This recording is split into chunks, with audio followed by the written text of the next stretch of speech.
नमस्ते आप सभी को। मैं रीना ढिलो एक बार फिर से स्वागत करती हूं आपका अपने YouTube चैनल हिंदी विषय श्रृंखला में।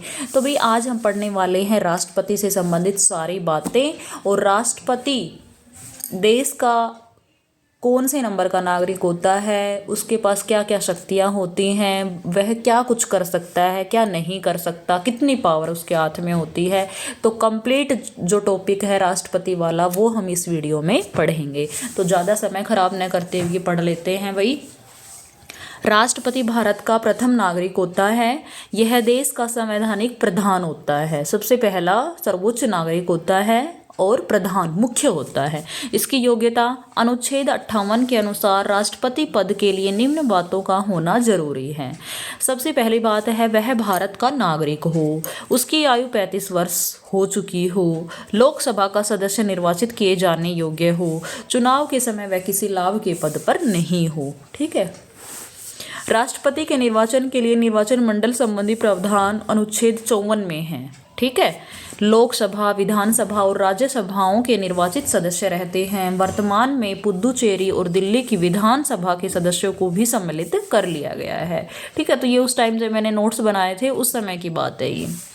राष्ट्रपति पद के उम्मीदवार के लिए निर्वाचन मंडल के 50 सदस्य प्रस्तावक व 50 सदस्य अनुमोदक होते हैं। ठीक है। अनुच्छेद 55 में राष्ट्रपति के निर्वाचन की समानुपातिक प्रतिनिधित्व प्रणाली और एकल संक्रमणीय मत पद्धति का वर्णन है। कंप्लीट राष्ट्रपति का टॉपिक हम पढ़ने वाले हैं। यदि आप नेट जेआरएफ की तैयारी कर रहे हैं तो आपके लिए बहुत ज़्यादा उपयोगी ये वीडियो रहने वाली हैं, तो अंत तक देखते रहें। राष्ट्रपति के निर्वाचन संबंधी विवादों का निपटारा उच्चतम न्यायालय द्वारा किया जाता है। राष्ट्रपति 5 साल के लिए चुना जाता है, लेकिन जब तक कोई नया उम्मीदवार नहीं आएगा तब तक बना रहेगा। ये अनुच्छेद 56 में लिखा गया है। पद धारण करने से पूर्व राष्ट्रपति को भारत के मुख्य न्यायाधीश अथवा उनकी अनुपस्थिति में उच्चतम न्यायालय के वरिष्ठतम न्यायाधीश के सम्मुख शपथ लेनी पड़ती है। राष्ट्रपति को महाभियोग द्वारा हटाया जा सकता है और यह अनुच्छेद 1 में उल्लेखित है। महाभियोग का सिर्फ एक ही अर्थ है कि वह संविधान का अतिक्रमण। महाभियोग का क्या अर्थ है? संविधान का अतिक्रमण। राष्ट्रपति अपना त्यागपत्र उपराष्ट्रपति को ही देगा। 14 दिन पहले सूचना त्यागपत्र की लिखित में सूचना द्वारा राष्ट्रपति को सूचित किया जाता है और जिस पर सदन के 1/4 सदस्यों के हस्ताक्षर भी जरूरी हैं। राष्ट्रपति के रिक्त पद को 6 महीने के अंदर भरना आवश्यक है और राष्ट्रपति द्वारा त्यागपत्र दिए जाने पर उसका भार उपराष्ट्रपति संभालता है। यदि न राष्ट्रपति है और न उपराष्ट्रपति तो कार्यभार मुख्य न्यायाधीश संभालेगा, नहीं तो वरिष्ठतम न्यायाधीश। ये अनुच्छेद 70 में लिखा गया है। जब दोनों में से एक बिना हो तो न्यायाधीश। फरवरी 2018 में वेतन नया लागू किया गया कि 5 लाख उसकी तनख्वाह होगी। उपराष्ट्रपति की 4 लाख, राज्यपाल की 3.5 लाख, राष्ट्रपति की जो पेंशन होती है वो 1.5 लाख।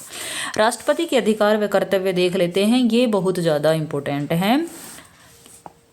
भारत के प्रधानमंत्री की नियुक्ति इसके द्वारा होती है। प्रधानमंत्री के सलाह पर मंत्रिपरिषद के अन्य सदस्यों की नियुक्ति यह करता है। सर्वोच्च एवं उच्च न्यायालयों के मुख्य न्यायाधीशों की नियुक्ति करता है। भारत के नियंत्रक एवं महालेखा परीक्षक की नियुक्ति करता है। राज्यों की राज्यपाल चुनता है। मुख्य चुनाव आयुक्त एवं अन्य चुनाव आयुक्त को भी यह चुनता है। भारत के महान्यायवादी अटार्नी जनरल जो एक पुरुष हैं वो उस समय थे। राज्यों के अध्यक्ष समन्वय के लिए अंतर्राष्ट्रीय सदस्यों की नियुक्ति करता है। संघीय क्षेत्रों के मुख्य आयुक्तों की जांच करता है। संघीय लोक सेवा के अध्यक्ष और अन्य सदस्यों की नियुक्ति भी यह करता है। वित्त आयोग के सदस्यों की नियुक्ति, भाषा आयोग के सदस्यों की नियुक्ति, भारत के राजदूतों एवं अन्य राजनयिकों की नियुक्ति, अल्पसंख्यक आयोग एवं के सदस्यों की नियुक्ति, अनुसूचित क्षेत्रों के प्रशासन के संबंध में रिपोर्ट देने वाले आयोग के सदस्यों की नियुक्ति भी यह करता है। अब इसकी विधायी शक्तियां देखते हैं। संसद के सत्र को आहूत करने, सत्रावसान करने तथा लोकसभा भंग करने संबंधी अधिकार इसके पास हैं। संसद के एक सदन में या एक साथ सम्मिलित रूप से दोनों सदनों में अभिभाषण की शक्ति इसके पास होती है। लोकसभा के लिए प्रत्येक वर्ष के प्रथम सत्र के प्रारंभ में सम्मिलित रूप से संसद में अभिभाषण करने की शक्ति इसके पास होती है। संसद द्वारा पारित विधेयक राष्ट्रपति के अनुमोदन के बाद ही कानून बनता है। संसद में निम्न विधेयक को पेश करने के लिए राष्ट्रपति की पूर्व सहमति आवश्यक है।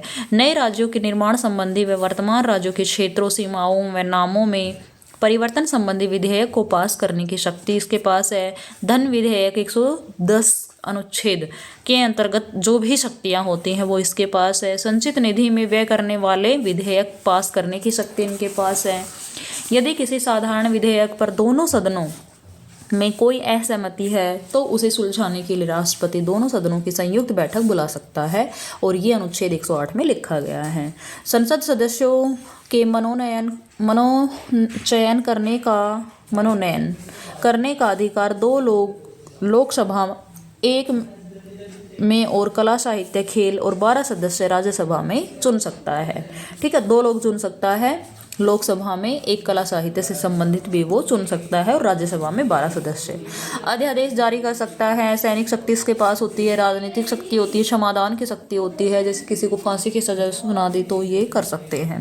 राष्ट्रपति की आपातकालीन शक्तियाँ संविधान के भाग 18 के अनुच्छेद 352 से 60 के बीच इनका उल्लेख मिलता है। युद्ध एवं बाह्य आक्रमण या शस्त्र विद्रोह के कारण लगाया गया आपात अनुच्छेद 352 के अंतर्गत राज्यों में संवैधानिक तंत्र के विफल होने से उत्पन्न आपात अनुच्छेद 356 में, वित्तीय आपात अनुच्छेद 360 में। राष्ट्रपति किसी सार्वजनिक महत्व के लिए अनुच्छेद 143 के अंतर्गत उच्चतम न्यायालय से परामर्श ले सकता है, लेकिन वह उस परामर्श को मानने के लिए बाध्य नहीं है, जरूरी नहीं है, मजबूर नहीं किया जा सकता। और सबसे इम्पोर्टेंट पॉइंट है, राजेंद्र प्रसाद 26 जनवरी 1950 को भारत के प्रथम राष्ट्रपति बने और ये लगातार 2 बार राष्ट्रपति निर्वाचित हुए।